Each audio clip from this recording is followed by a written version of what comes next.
Hey guys, Mike here. So today I'm here to talk to you about Alita Battle Angel. In this review I'll be going over a brief summary of the plot, my quick thoughts about the film and whether or not you guys should go and see it. So I'm going to try and keep this review spoiler free. However, if you don't know anything about the film and you want to go completely blind, then it's just come back to this video once you've seen the film. So with that, let's get started, shall we?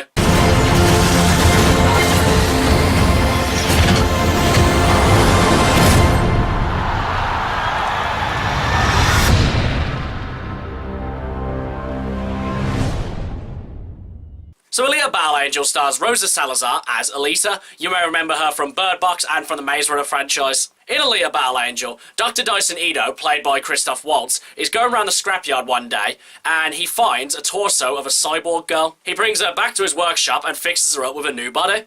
When she wakes up, he finds out that she has no recollection of who she is or how she even got in the scrapyard. So after talking to her for a few minutes, he decides he's going to help her try and figure out who she is, but for the meantime, she needs a name. That's when he comes up with the name, Alita. So throughout the movie, Alita's trying to figure out who she is and how she ended up where she was.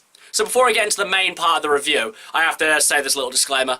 I haven't read the Battle Angel manga, and I haven't seen the Battle Angel anime, so I won't be going on how accurate this is to the anime or the manga. I'll just be talking about this as the movie itself. So first off, I have to say that the performance capture CGI for Rosa Salazar's character Alita was top-notch. Throughout the entirety of the movie, I was fully convinced that this was a real character on screen. Though I have to say, at the beginning of the movie, I wasn't really sold on her performance because she came across as quite wooden.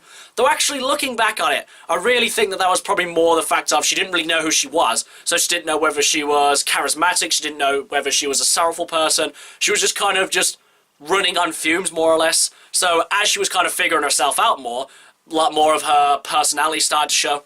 Also as well, this movie includes quite a few well-known actors, like I've already mentioned Christoph Waltz, but also Jennifer Connelly and Mahershala Ali as well, which was a surprise to me. And for the most part, I'd say they give good performances, but ultimately I'd say that the reason that they're more memorable than they are is not necessarily for anything their characters did, but more for who was playing the characters. Because when I get down to it, Christoph Waltz's character was just the quietly spoken mentor, and Mahershala Ali's character was just the quietly spoken villain. So like I say, it's not necessarily the characters that are good, it's more the actors who are playing them that I hold in such high regard. And as well, I'd say the story was fine as well. It wasn't really that hard to follow, but there was quite a lot of exposition going on. Though to be honest, I think you need quite a bit of exposition in this if you haven't read the dozens of manga that this is based off of. Actually, in all honesty, I don't even know if there are dozens of manga issues. But easily, the biggest standouts for this movie was, like I've said, the CGI for Alita, but also just the CGI world itself looks top-notch. I don't think throughout the entire movie that there was one singular scene of just shoddy or bad CGI. Though probably if I rewatched it, I could probably find one or two things. But there was nothing in my first viewing that ruined my immersion at all. But the best thing that came out of this movie was the action. The action was insane in this movie. And in all honesty, I would have put the action in this movie on par with Aquaman or Upgrade if I was just a little bit more invested in the movie as a whole. But having said that, it doesn't take away from how insane the action was in this movie. You can see everything that was going on, and it just looked incredible. Though one thing I would personally call into question about this movie was its rating. I mean, this movie is rated at PG-13, 12, you know, depending on where you're from. But there was quite a lot of gruesome things happening in this movie. There's people being tortured, there's people being ripped limb from limb, there's people being crushed to death, there's lots of gory things going on. But you know what, I guess it's okay because a lot of the things that are happening to people who are made of metal. And as well, I guess because there's no blood, I guess it's okay. But you know, there was a scene in the movie where a regular human who wasn't cybernetically augmented at all gets ripped in half horizontally. And I was just thinking, that's pretty gruesome for a PG-13, 12 movie. But again, I guess because there was no blood, it's okay. I don't know, I wouldn't make them change the rating. It's just something that I thought was quite funny. And lastly, I think I have just one more negative. There was a scene towards the end of the movie which I called into question of the necessity of it. It wasn't that it was a necessarily bad scene. It's just I thought that if you took it out and changed the scene just before it just a slight bit, you could have just removed it entirely and it doesn't really affect the outcome of the movie having it there anyway.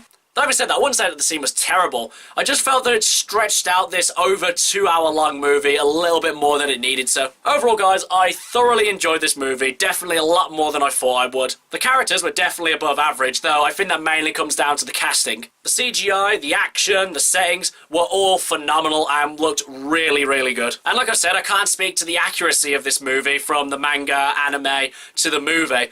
But from the reviews that are mostly positive, I think that this is a solid adaptation. But now, as for whether or not you guys should go and see it.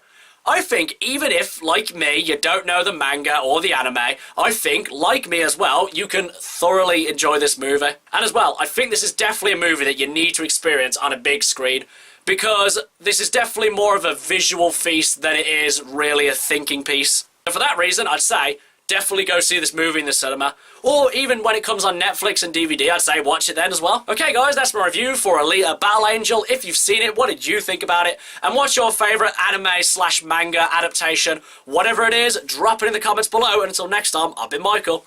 See ya!